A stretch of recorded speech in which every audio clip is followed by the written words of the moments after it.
So, good afternoon, everyone. Am I audible? Yes, sir.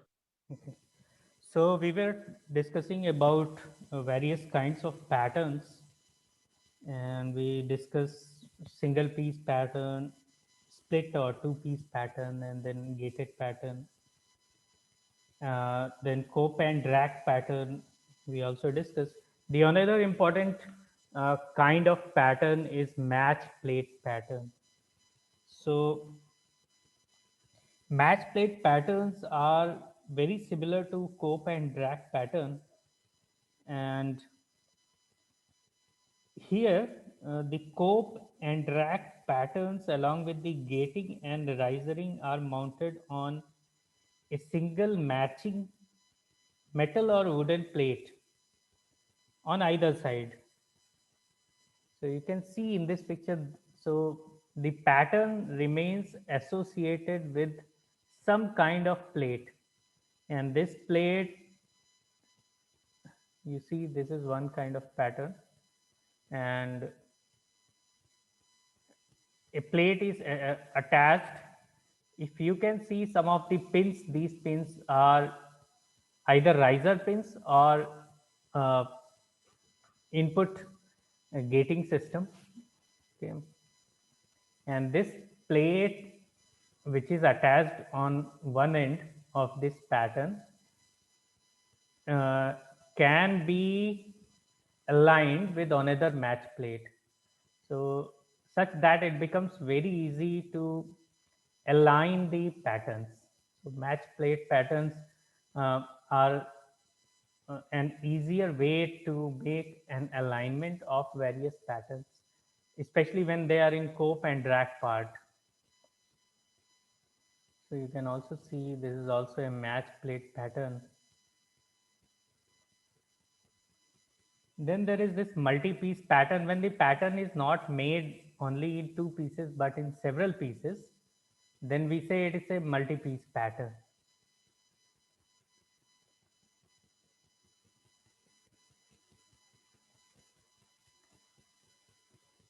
There is another important uh, kind of pattern is skeleton pattern. And skeleton pattern consists of simple wooden frame uh, which outlines the shape of the casting. You can see, if you have ever visited any composite industry, you can see they use a lot of skeleton pattern. They cannot use a pattern which is fully made of one material like wood, especially because they are so long that if we try to make the wooden pattern, it will become very very heavy, and then removing them from the mold will become very very tough. तो इसके लिए क्या करते हैं कि they only use A skeleton kind of thing. So this skeleton consists of simple wooden frames, and which outlines the shape of this casting, and it is used to guide the molder for hand shaping the mold and for large casting having simple geometrical shapes. Okay. तो यहाँ पे क्या है कि एक बार इसको, you can see this pattern. Once this pattern is kept, then this molder uh, or the worker who is working on this casting, they used to hand shape the mold according to the outline as defined by the skeleton pattern. So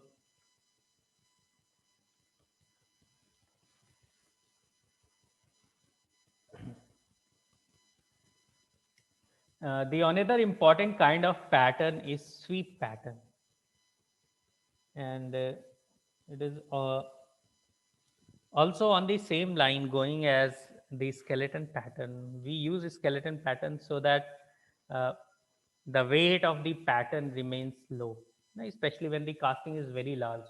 बड़े बड़े जो crank shaft होते हैं उनकी casting बहुत बड़ी बड़ी होती है. It's like 30 feet to 50 feet. Okay, so it is very very difficult to make a pattern of that much size, either using wood or any other material.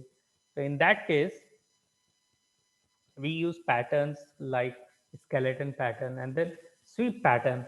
Sweep pattern is like it is used to sweep the complete casting by means of a plane sweep. If you can see in this figure, there is a sweep. When it is kept into the mold, this sweep is rotated around the axis, and once it is rotated, it creates the space for cavity. So it becomes easier. This kind of pattern can only be used for those castings which have both sides very similar. Okay, both sides, or you can say all sides are very similar. So, or you can say the symmetry must be there for using such kind of patterns. For an example, bell shaped or any cylindrical object, they can be used, or a water tank. Okay, water tank, if you have seen, the many a times they use sweep kind of pattern for making a water tank, and this greatly reduces the cost of a three-dimensional pattern. In in bells, in ornaments, they use this kind of pattern, sweep pattern.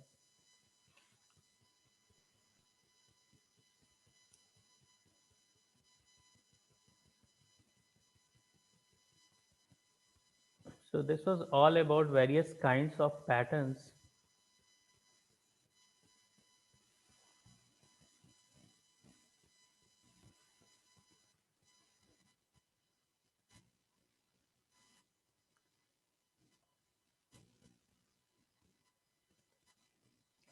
Now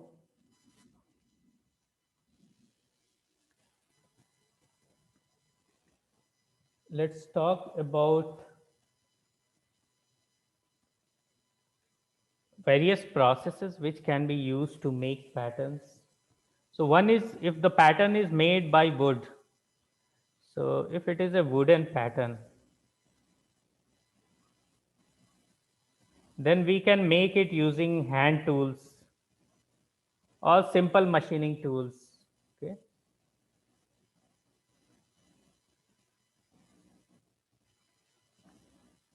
like wooden lathe machine and simple tools. I'm just writing.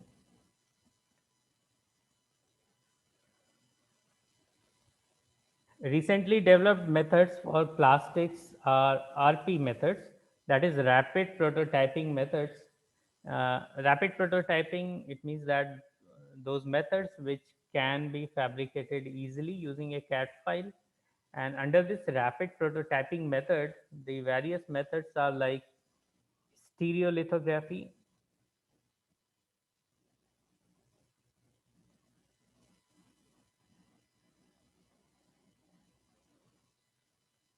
selective laser sintering, SLS.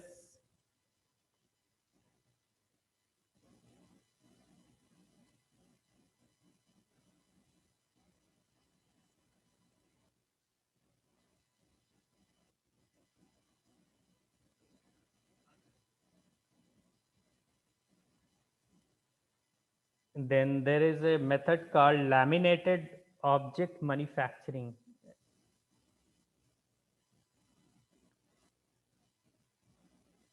So we'll discuss each of them very briefly.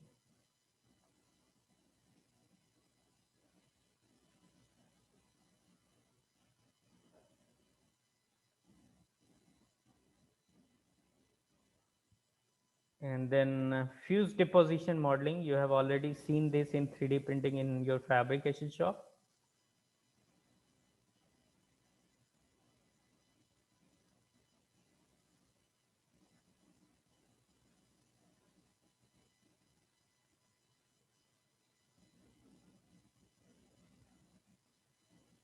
इसको FDM भी बोलते हैं. And then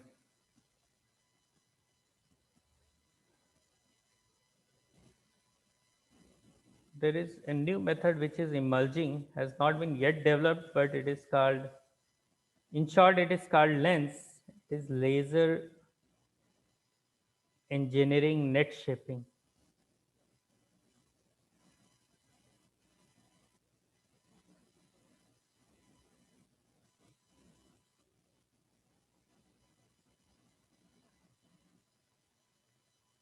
So stereolithography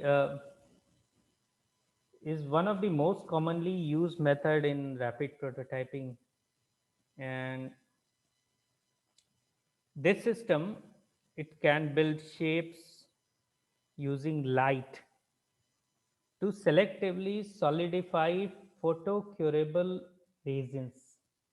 So stereolithography machines, they convert three-dimensional CAD data of physical object into vertical stacks of slices, and a low power UV laser beam is then carefully traced across a vat of photocurable liquid polymer. तो आप अगर इसको समझना चाहे तो ऐसे समझ सकते हैं कि there is a photocurable polymer inside this tank, and then there is some UV light coming up. This UV light, when it falls on this resin, it makes the resin cured, all solidified. Resin was initially in liquid state, and as soon as it receives this UV light, it becomes solidified. So what happens when you give a CAD file, a 3D CAD file using your system? There is a software which actually cuts down this CAD file into various slices. So let's say you have an object like this.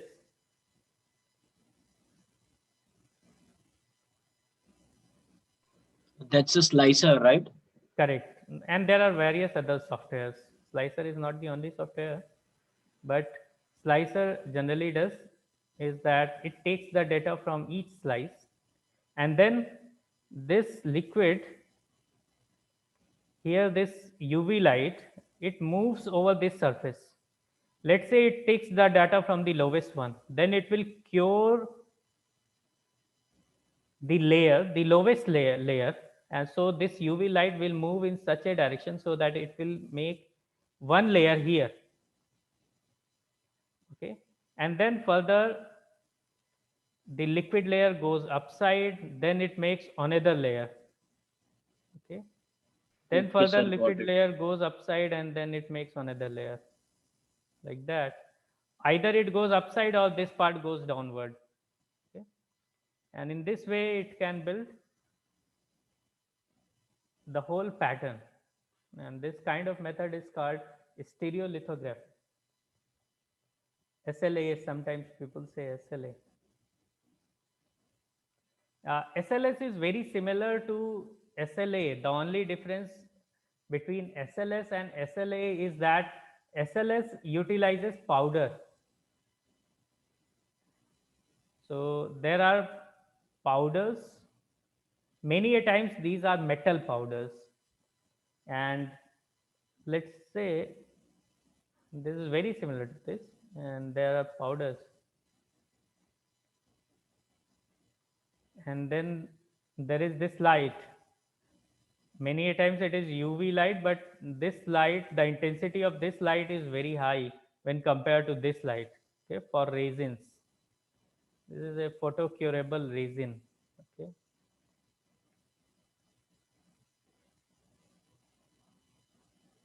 and then here it is metal powder. Let's say this metal powder is especially mixed with various ingredients so that when it receives the light, it melts into a particular fashion. So now this last data will go to this light, and this there will be melting and then immediately solidification of one layer.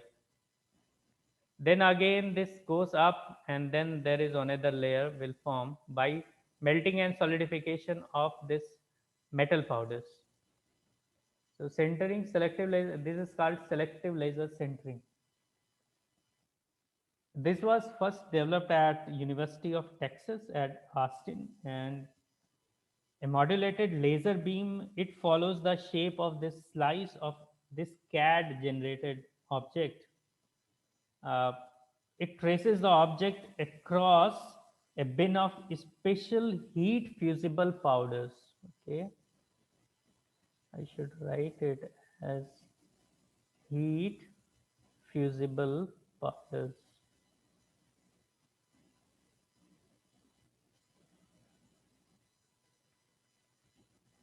Many a times they are metal, but not always. Okay, so one thing is clear, that SLS, it will make a, generally it will make a metallic pattern. SLA will make a plastic pattern. Okay,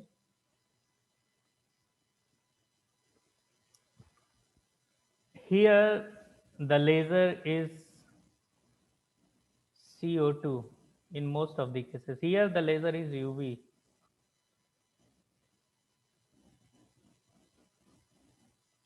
So, so there are reasons why CO2 laser is used for metals and why UV laser is used for polymer or photocurable resin. Okay. Uh, at this moment, I just don't want to go into this part, but at this moment, I will say that UV lasers have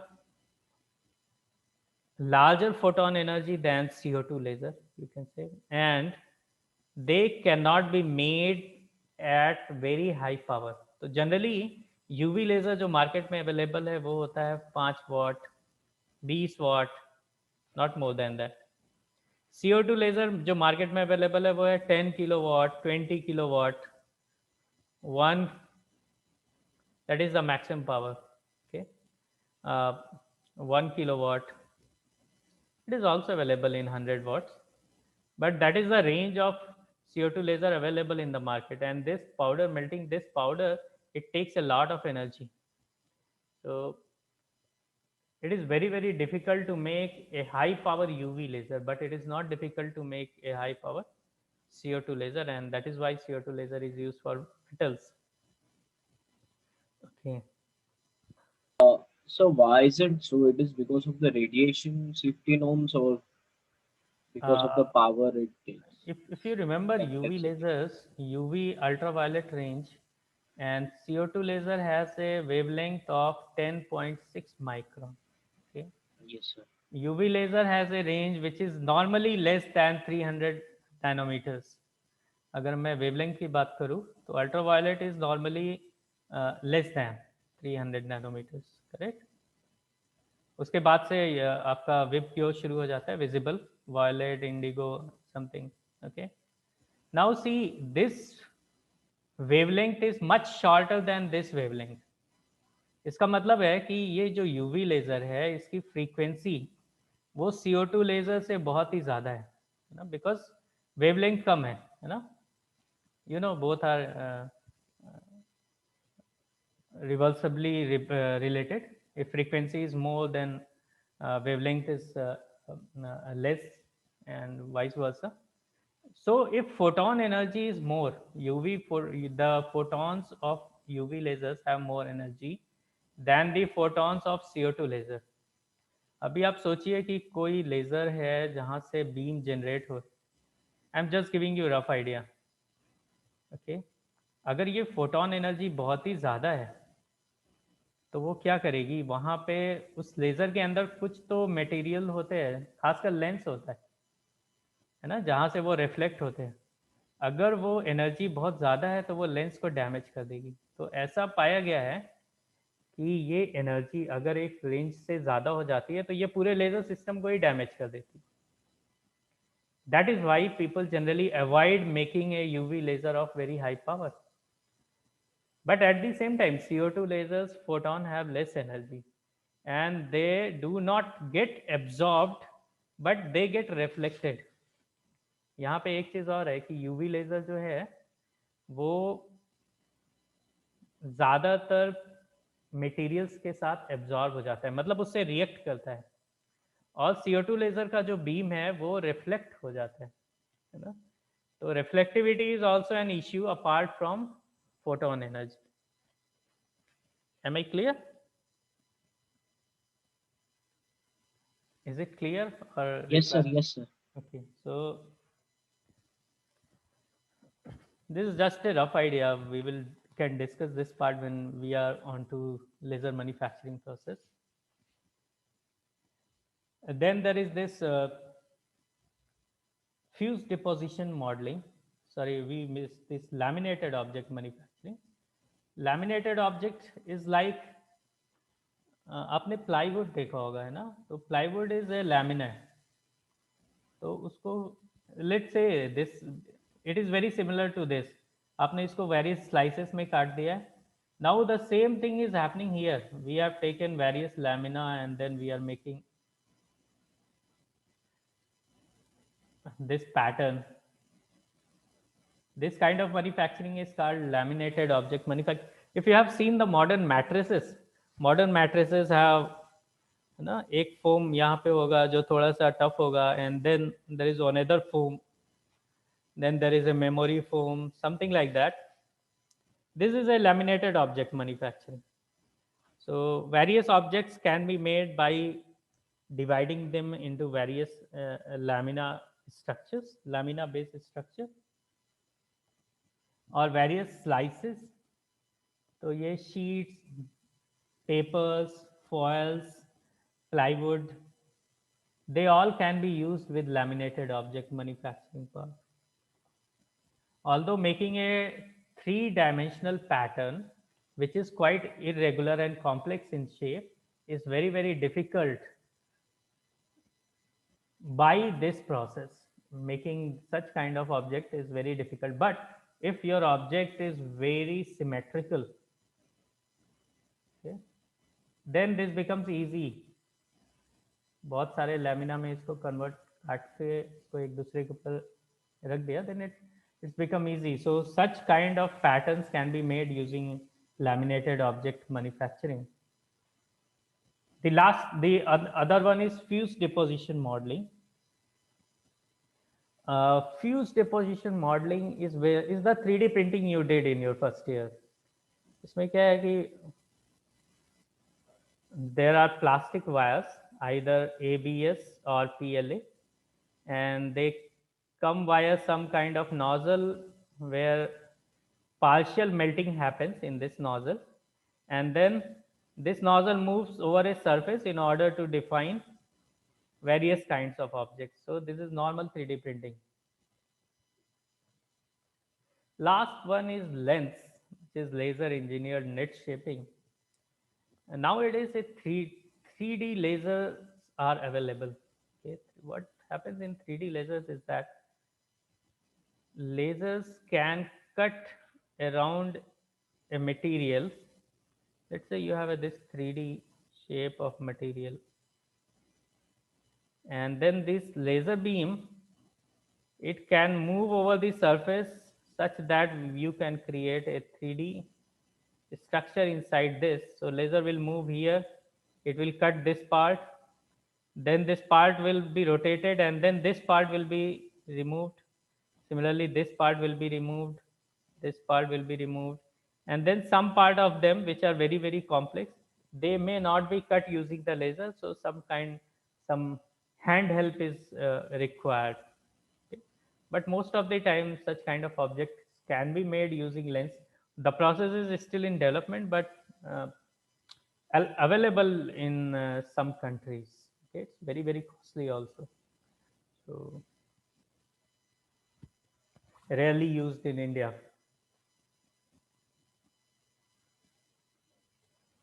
So these are all about various kinds of manufacturing processes for patterns.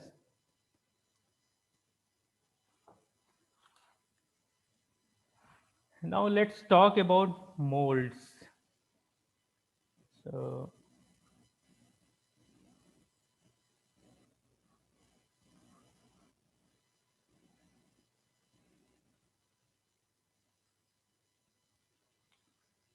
So molds, these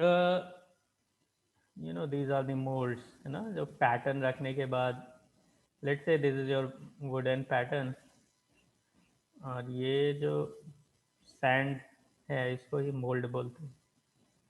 This cavity which is generated using this pattern is called mold cavity, and the other part is called mold.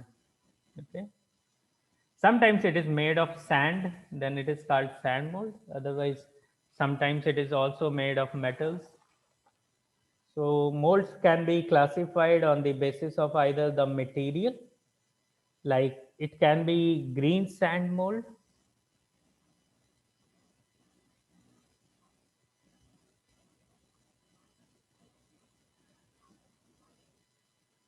or it may be plastic mold.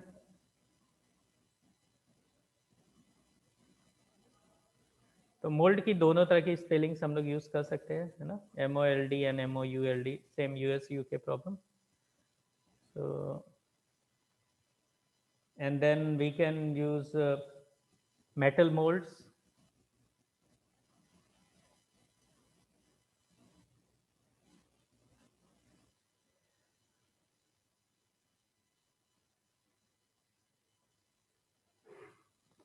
This is on the basis of kind of material. There is another kind to distinguish it is the method of making. So there can be shell mold. We'll discuss this one a bit later. And whether this can be investment mold.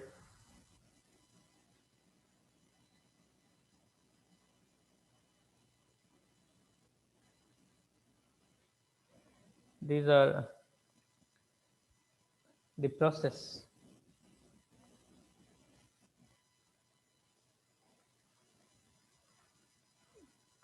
Here, metal molds are permanent molds, okay, and a large number of castings can be made from a single mold if they are made of metal, है ना. अगर सोचिए ये सारा part metals का बना है अगर, so we can use it repeatedly. The same cavity can be used repeatedly. So metal molds uh,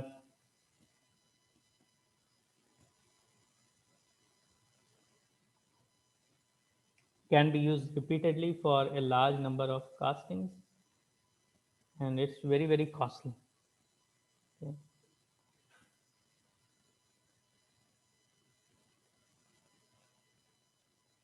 On the other hand, molds of refractory material can be used only once. Now what, when I say refractory material, it means sand. So plastic molds are in between, है ना. Plastic mold से भी काफी large number of castings बनाई जा सकती, but they deteriorate at a faster rate when compared to metal molds. The another one, the green sand mold, इसको एक ही बार use कर सकते हैं. You cannot use it, and after every casting, it has to be destroyed. So such kind of mold is also called expendable mold casting process. Expendable mold casting process. क्योंकि after each casting mould जो है वो खत्म हो जाता है, expand हो जाता है. So that is why this process is related to refractory green sand mould. इसको सिंपली आप सैंड कास्टिंग भी बोल सकते हैं, simple.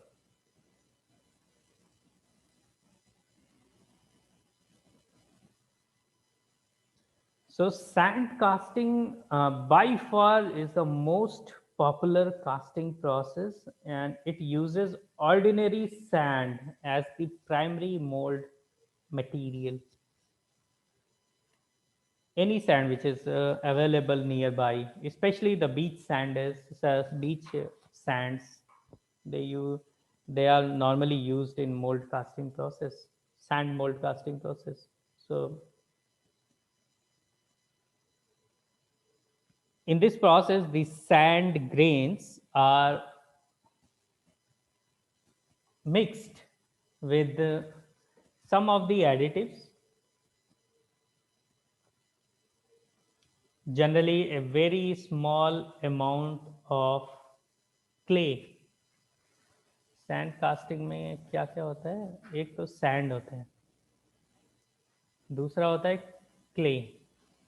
Okay,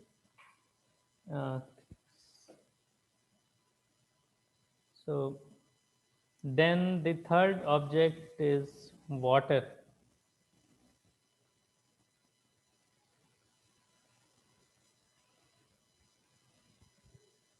And then there are some organic materials like binding powders and other things. I will write organic additives.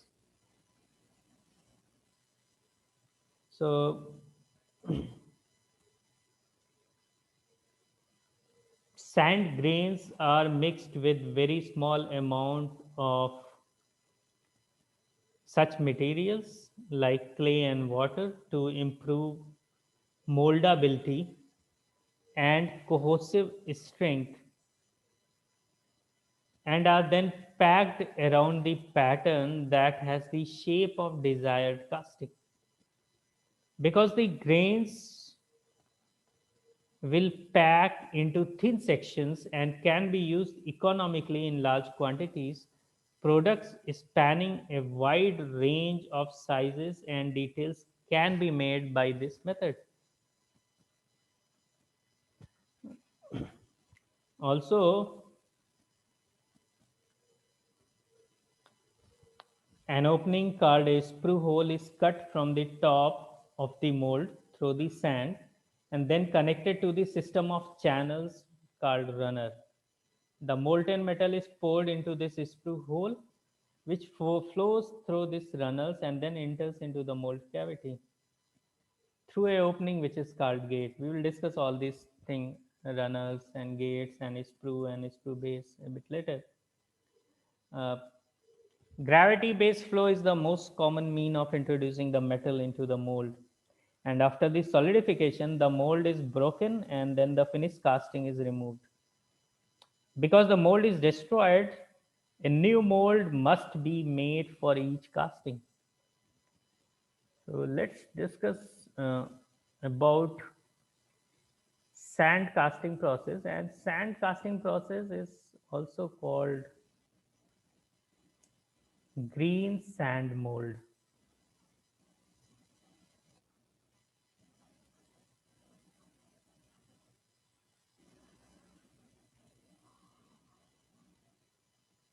This is pretty important.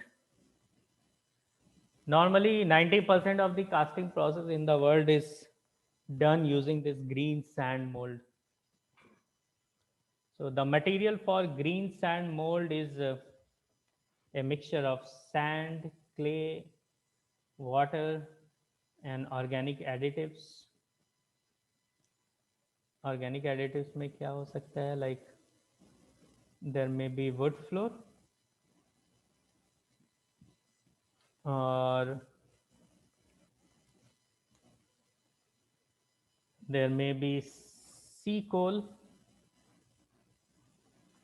or there may be dextrin. It's a additive available. How much percentage? Sand is normally 70 to 85%. कभी कभी 95% भी जाता है, but in most of the cases it is 70 to 85%. Clay is generally 10 to 20%. Water is generally 3 to 6%.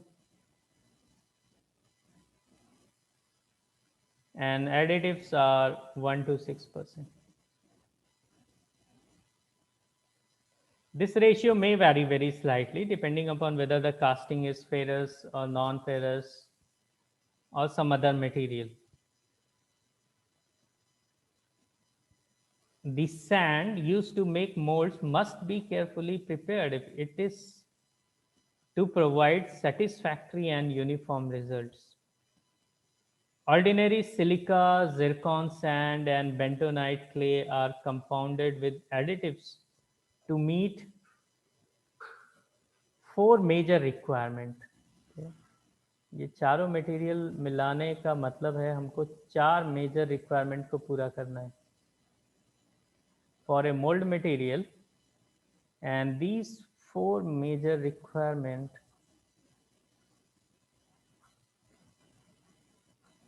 Are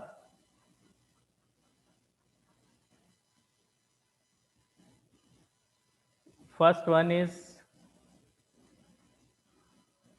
refractoriness.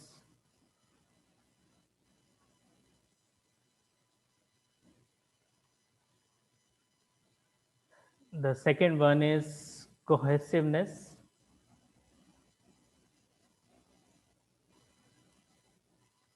The third one is permeability.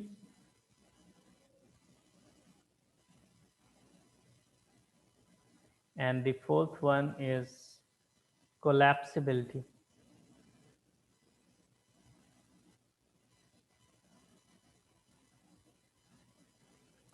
ठीक है, तो refractoriness क्यों होना चाहिए मोल्ड मटेरियल में? What is refractoriness and why it should be in the mold material? Anyone? My question is, what is refractoriness and why it should be there in the mold material? So because I guess mold material should be heat resistant, so its chemical property should not change with heat, right? So Yes. suppose if in a mold, if we are trying to, cast something or make something, Okay, if the it kind first of question is, what reacts is or changes, refractoriness? sir, I mean, something which doesn't changes its property under heat, I think. Yes. So which does not melts under Yeah, the heat. does not melts. Correct. Physical properties does not change. Okay. So this is the ability to withstand high temperatures. Hmm. There is no material which actually does not melts with heat, but if it can take very high temperature, it means that it has a very high refractoriness property. So definitely we need refractoriness property in the mold. Otherwise, because we pour red hot molten metal, red hot molten metal is very high temperature. So if it is, say, if it is iron or steel, the temperature may go up to 1700. तो normal जो sand होता है वो 1300 1400 में भी melt होने लगता है. So we need to select the sand such that it can withstand very high degree of temperature. A normal silica sand है ना, जो नॉर्मल सैंड जो अवेलेबल होती है उसको सिलिका सैंड ही बोलते हैं, जो बीचेस पे पाई जाती है. And this silica sand has a melting temperature of around 1710 degrees centigrade. And it also has some coefficient of linear expansion. Then there are some other kinds of sands available, like there is a alumina sand, Al2O3, which is normally sand mixed with aluminum or aluminum made by aluminum oxide, and it has the melting point of 20 degrees centigrade. Okay. It is also an additive. Then there is another additive, magnesia, that is MgO, also called magnesium oxide, and it has 2800 degrees centigrade of melting point. Similarly, there are thoria and zirconia,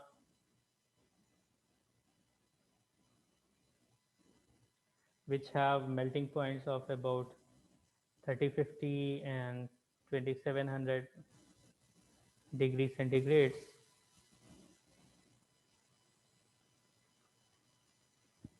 And then there is silicon carbide, has 2700 degrees centigrade, and graphite melts around 4200 degrees centigrade. So these are various kinds of sands and their additives which can be mixed in order to find a suitable refractoriness property. The another property which should be there is cohesiveness. So cohesiveness is also called as bond, and it is the ability to retain a given shape when packed as a mold. Okay? तो अगर cohesiveness नहीं है तो वो mould क्या है, वो बिखर के टूट जाएगा. So there must be some kind of cohesiveness. Cohesiveness generally clay से आती है. Then there is permeability. So permeability is it's a property to permit gases to escape through it. You know, permeability is a property which permits gases to escape through it, and we'll also discuss why it is important. The another property is collapsibility, the ability to permit the metal to shrink after it solidifies and ultimately to free the casting by disintegration of the surrounding mold. तो अगर कोलैप्सिबिलिटी नहीं है, मतलब आसानी से ये नहीं हट सकता है, then it is also a problem. तो जैसे ही कास्टिंग सॉलिडिफाई हो जाए, उसको इस ग्रीन सैंड को तोड़ के निकाल देते हैं. अगर वो आसानी से नहीं निकलता है, then it's a problem. So this is the collapsibility.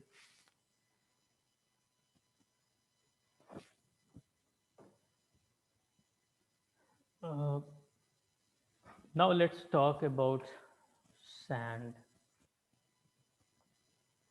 So sand is an inexpensive refractory material, and the natural sand may not have all the desirable qualities of a molding material.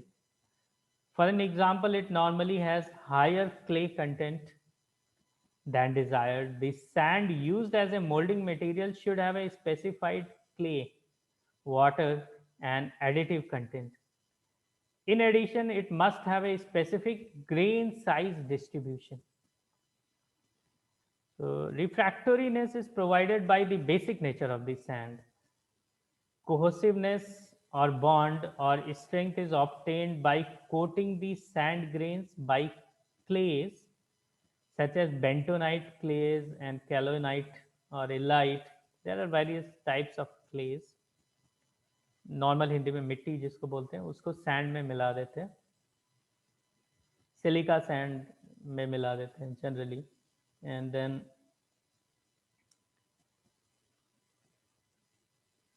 that becomes after mixing them, it becomes cohesive. When water is added, when moistened, uh, the cohesiveness property comes. Collapsibility is sometimes obtained by adding cereals or other organic materials such as cellulose or some more materials which actually burn out when come in contact with the hot metal.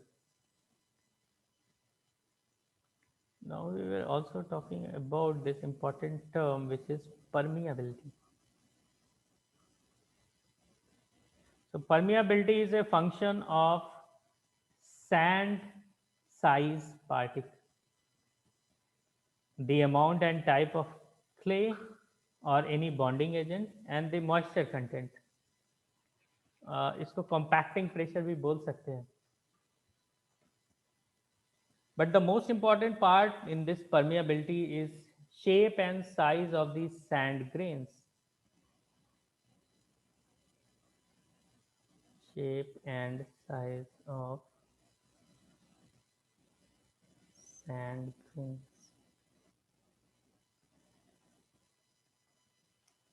So The shape and size of sand grains, it varies over a wide range. So grains, okay, let's understand why permeability is important.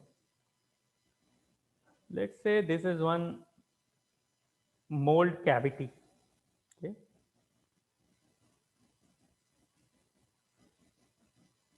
These are the sand particles, and hot metal has been poured here. Okay.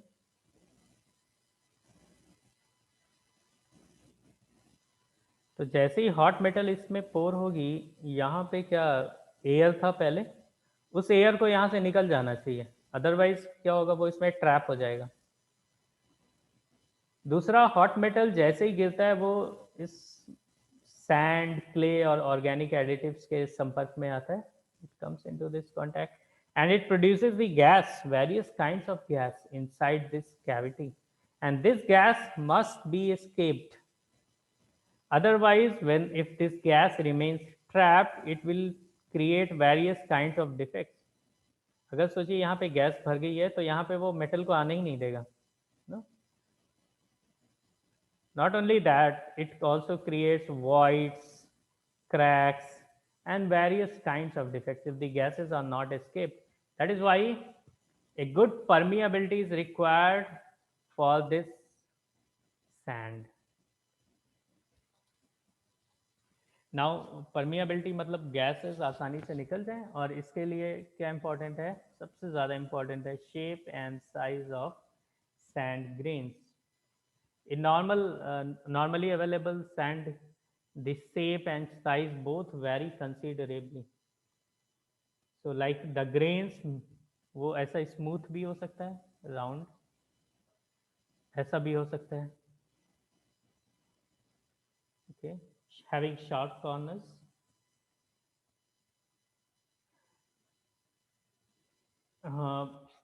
Higher permeability, it permits an easy outflow of the gases which produced during this casting operation, which may otherwise remain entrapped within the casting.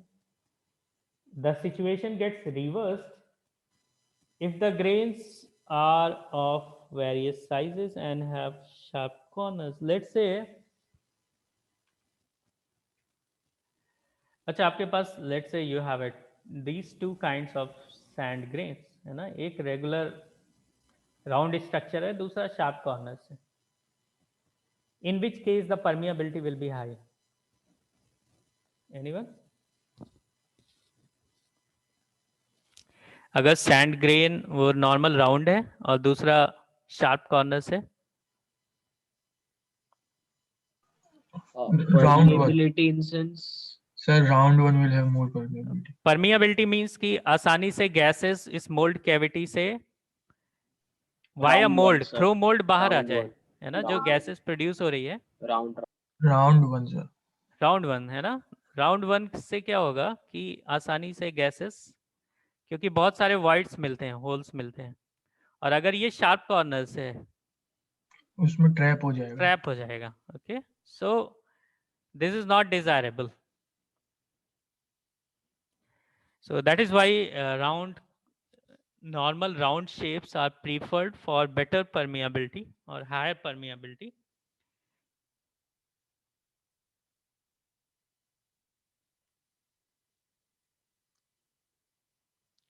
Otherwise, if they are of various other shapes and sharp corners, then the situation is reverse. The permeability will be bad, low permeability condition. So to study this grain size distribution, a normal screening test is generally conducted. तो कोई भी sand हम लोग जब choose करते हैं तो उसके पहले एक स्क्रीनिंग टेस्ट करते हैं.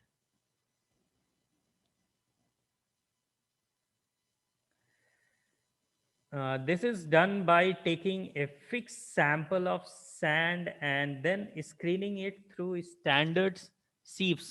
तो वो कुछ ऐसा होता है आपको sieves. You understand sieves? Normally a sieve is like that, mesh of various sizes, you know.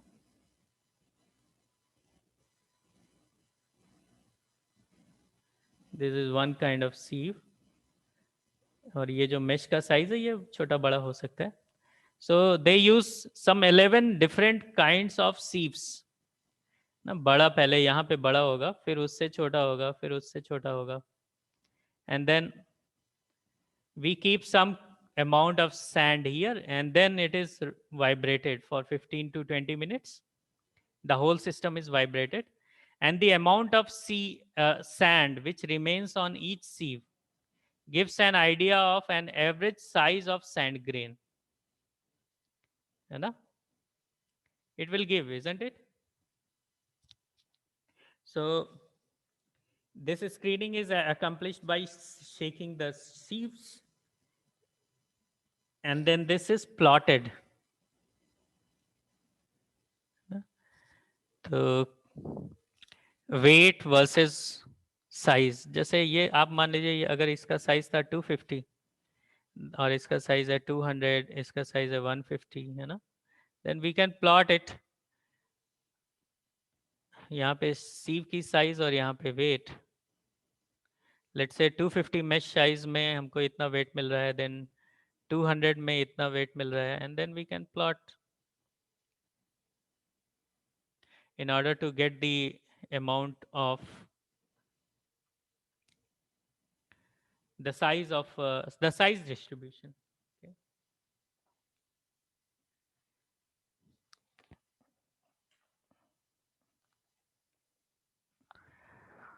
So this is how the sand size can be measured.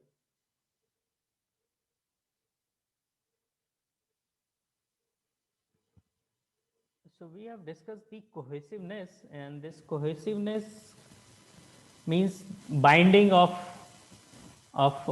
sands, है ना. Sands जो है उसके अंदर cohesiveness होना चाहिए, तो ये sand में bonding होना चाहिए. इसको हम लोग 3 तरह से डिफाइन करते हैं. ये बॉन्डिंग जो है, एक तो होता है green strength,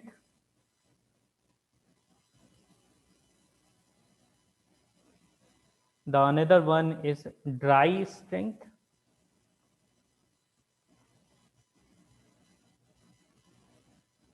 and then another one is hot strength.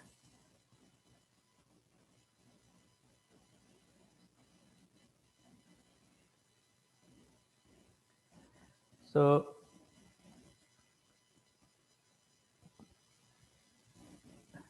the molding sand which contains water or moisture is called green strength, is called green sand. Okay? कोई भी सैंड जिसमें वाटर है या मॉइस्चर है उसको हम ग्रीन सैंड बोलते हैं. So this green sand should have enough strength so that the constructed mold can retain its shape at normal temperature. ठीक, नॉर्मल टेम्परेचर में जब हम ये बनाते हैं और जब आपने कोई भी लिक्विड मेटल पोर नहीं किया है, उस वक्त जो इसकी स्ट्रेंथ है उसको बोलते हैं green.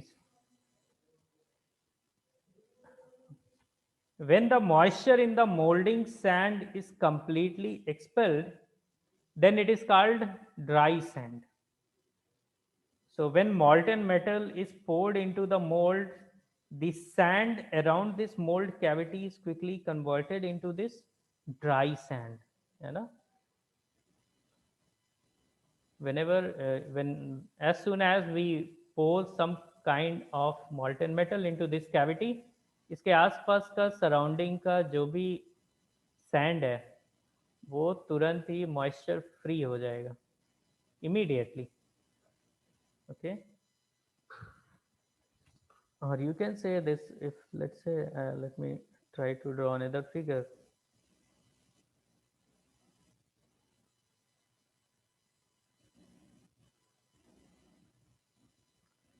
Say this is mold cavity and this is the sand surrounding it.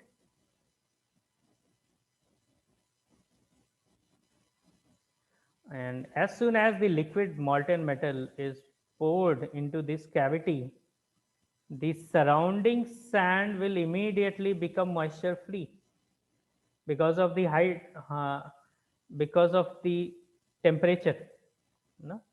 और उस केस में जो उसकी स्ट्रेंथ होती है उसको बोलते हैं क्या, dry strength. And after all the moisture is eliminated, the sand would reach a very high temperature when the metal in the mold is still in the liquid state. And then this strength of sand is called hot strength.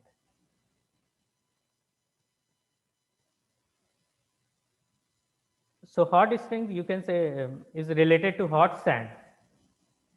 There is a difference between hot sand and dry sand. Dry sand में moisture नहीं है, but temperature अभी उतना ज़्यादा high नहीं पहुँचा है. ठीक, जैसे ही टेम्परेचर हाई पहुंच गया उसके बाद जो उसकी स्ट्रेंथ है उसको बोलते हैं hot strength.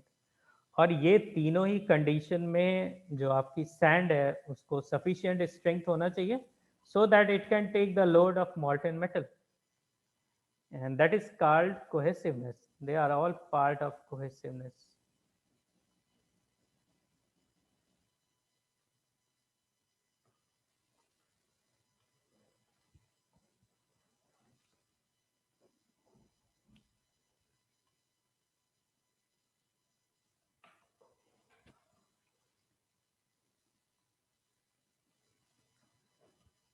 Now let's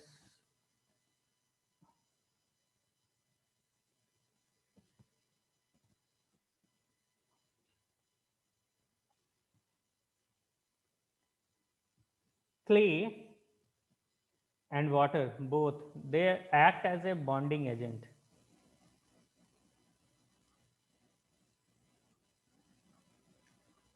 sand अकेले तो बॉन्ड नहीं कर सकता है, तो उसमें क्ले मिलाते हैं और वाटर मिलाते हैं उसकी कोहेसिवनेस को बढ़ाने के लिए, and these two are called bonding agent.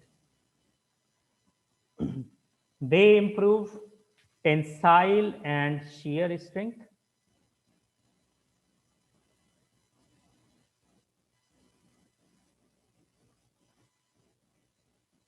Of mold material.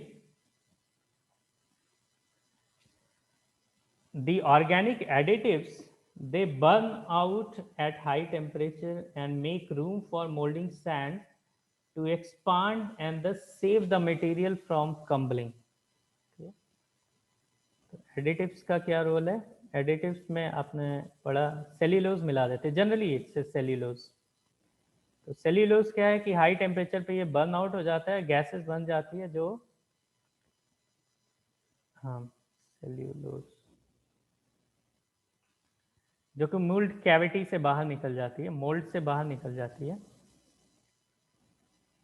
और जब ये सेल्यूलोज बाहर आ जाएगा तो क्या होगा, आपने यहाँ पे जैसे हॉट मेटल डाला है वो थोड़ा बहुत तो एक्सपांड करता है, तो उसको एक्सपांड करने के लिए थोड़ा रूम चाहिए. वो रूम कैसे मिलता है? By burning out of this additives such as cellulose. So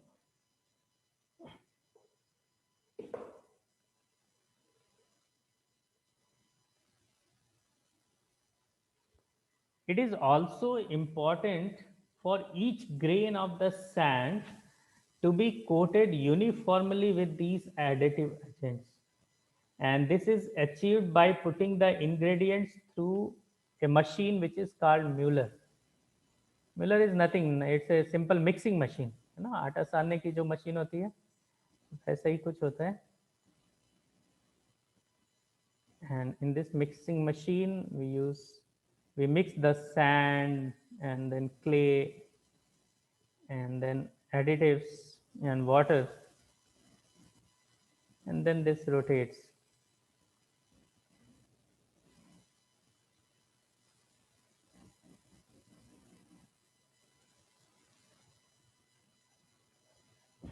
So this is important because we want to mix the additives uniformly into the sand. Maintaining consistent sand quality is of little concern to the casting designer, but it is of significant importance or a significant matter to the foundry worker who is expected to deliver consistent high quality products. Standard tests and procedures have been developed to evaluate various kinds of grain size, moisture content, clay content, compactability, hardness, permeability, strength. A number of tests are generally conducted on these sand, molding sand. So let's talk something more about these kind of. हम लोगों ने अभी देखा कि उसकी size है ना कैसे मेजर करते हैं. मॉइस्चर कंटेंट कैसे मेजर करेंगे. किसी भी मिक्सचर में कितना मॉइस्चर है.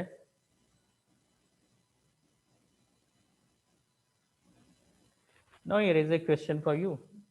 हमारे पास सैंड है जिसमें कुछ मॉइस्चर मिला हुआ है और हमको पता करना है कि कितना मॉइस्चर है. So tell me, how can you do that? Anyone? You may have some ideas. So regarding what? This is the sand, correct? Okay. और इसमें कुछ तो मॉइस्चर मिला हुआ है. Some water content. We want to measure this moisture content, the water content of this sand. What are the possible methods which can be used to measure this moisture?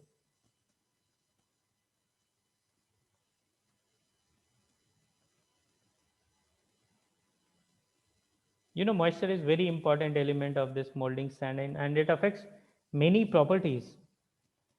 So we want to test this moisture content of this molding sand. So by the dry weight method, maybe. Which method? So the dry weight one. ये क्या करते हैं इसमें थोड़ा सा और explain करिए. So first the weight of the sand is measured. Correct. And then it is dried out and then the weight is measured. So the difference in weight is the weight of the water content. Yes, so this very similar to this kind of test happens. Let's say we take a 50-gram weight at a temperature of 105 centigrade है ना. 50 ग्राम लिया 105 degree centigrade पे रख दिया 2 घंटे के लिए है ना, for 2 hours. एंड देन इतने टाइम में उसका सारा मॉइस्चर जो है वो तो उड़ जाएगा. Correct. Moisture as a 100 degree पे इवेपोरेट हो जाता है. तो दोनों के वेट में क्या डिफरेंस है वो हम लोग मेजर कर सकते हैं. That will be the moisture content. Room temperature पे कितना था और 105 डिग्री सेंटीग्रेड पे 2 घंटे तक रखने के बाद उसका वेट कितना है. So this wait difference in grams would give the percentage of moisture contained.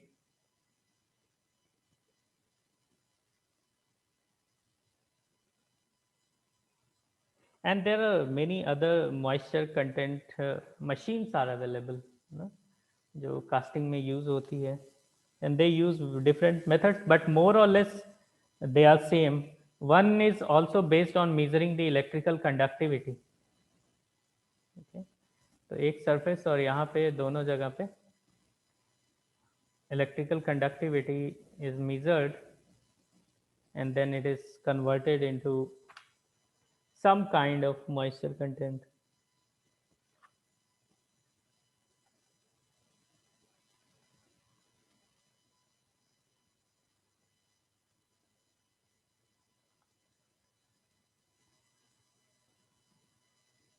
Now let's talk about how to determine the clay content.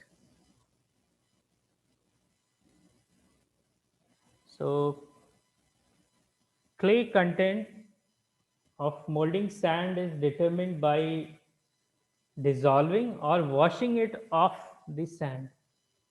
So to determine this clay percentage, let's say we have taken a 50-gram sample and then we have dried it at 150 at 105 or 110 degrees centigrade.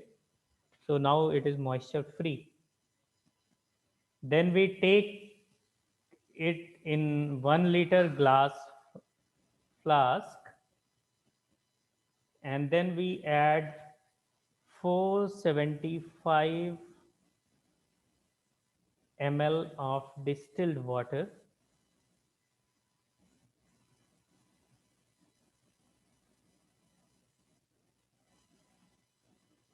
and then we take 25 ml of sodium hydroxide, that is casting soda,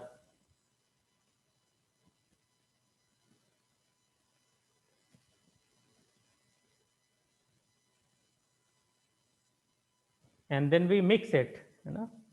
यहाँ पे हमने क्या लिया था, 50 ग्राम sand लिया था जो कि फुल्ली ड्राइड अप था, इसमें कोई भी मॉइस्चर नहीं है. इसमें हमने मिलाया 475 ml of distilled water, 25 ml of casting soda, and then after stirring for a period of 5 minutes, this sample is diluted with fresh water up to 150 mm, and then sample is left undisturbed for 10 minutes to settle. The sand settles at the bottom and the clay particles washed from the sand would be floating in the water. ठीक, अगर ऐसा आप कर देते हैं तो sand अलग हो जाता है और क्ले अलग हो जाता है.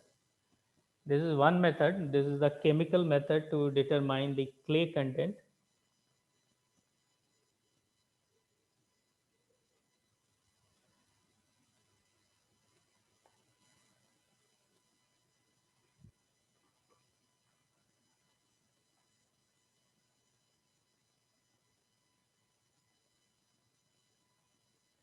So this is all about measuring the moisture content and clay content. There are clay content meters available in the market, and the detailed procedure is also available.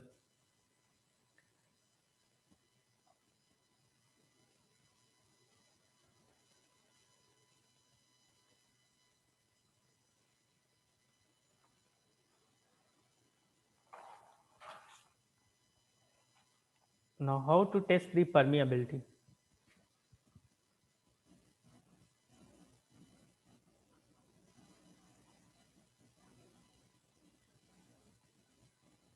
कोई भी मोल्डिंग सैंड की permeability निकालने के लिए क्या करते हैं कि देयर इज अ सेटअप. वहाँ पे हम लोग क्या करते हैं, let's say on the top we take this sand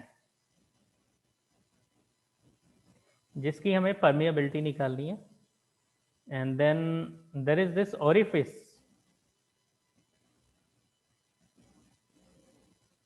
through this orifice we blow some air,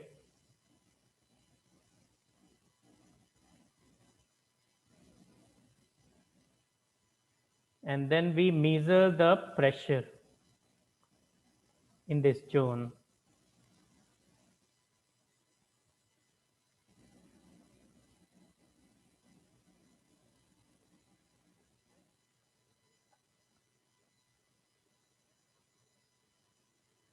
So by measuring this pressure we can determine what is the permeability of this sand.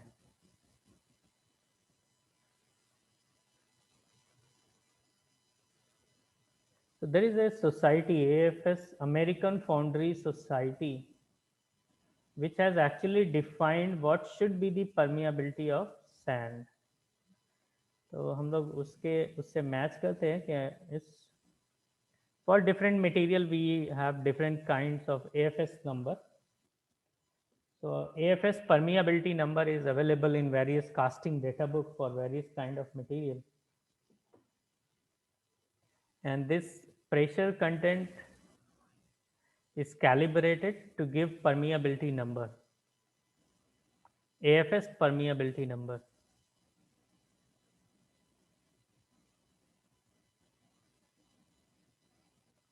Definitely you can see कि यहाँ पे जो pressure होगा वो depend करता है कि कितना एयर बाहर निकल जा रहा है और कितना नहीं निकल रहा है ना. तो यहाँ से इनपुट प्रेशर जो है और यहाँ इस जोन में जो प्रेशर है ये दोनों का डिफरेंस मेजर करते हैं, and this will give you AFS permeability number. So is this part clear? Permeability how to test the permeability? Permeability testers are also available in the market. Then we test some other strength, like the compressive strength of the sand is determined by taking this specimen, rammed specimen, and then we place it on a mechanical testing device, है ना. जैसे अगर आप हमको compressive strength test कर रहे हैं, it is generally subjected to compressive strength. तो कंप्रेसिव स्ट्रेंथ अगर टेस्ट करना है तो हम क्या करेंगे, सैंड को एक मैकेनिकल टेस्टिंग डिवाइस में ले लेते हैं, ठीक, and then this we apply some load. ये सैंड है, यहाँ से कुछ लोड अप्लाई करते हैं और ये जब टूट जाता है, क्रम्बल हो जाता है, then we measure this amount of load which will directly give you the compressive strength.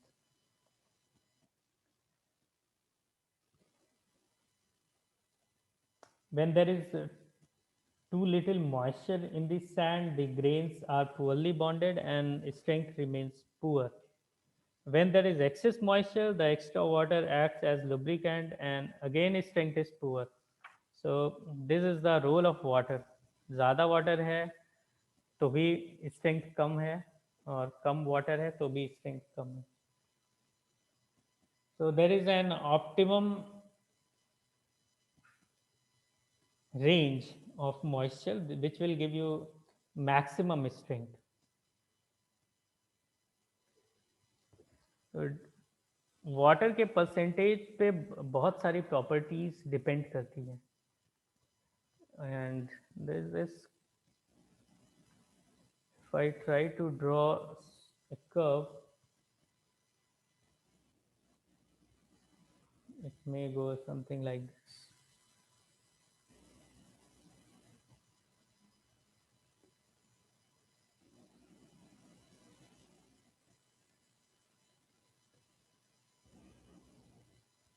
So this is a percent water content.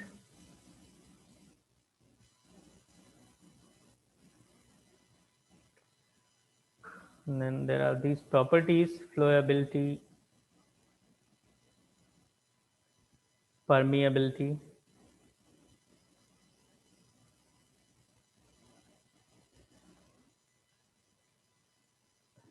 strength,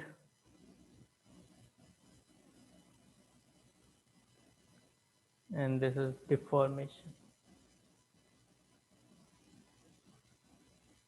तो वाटर कंटेंट अगर आपने बढ़ाया तो देर इज़ ए लिमिट जहाँ पे उसकी फ्लोएबिलिटी ज़्यादा होगी, उसके बाद फिर से फ्लोएबिलिटी कम होने लगेगी.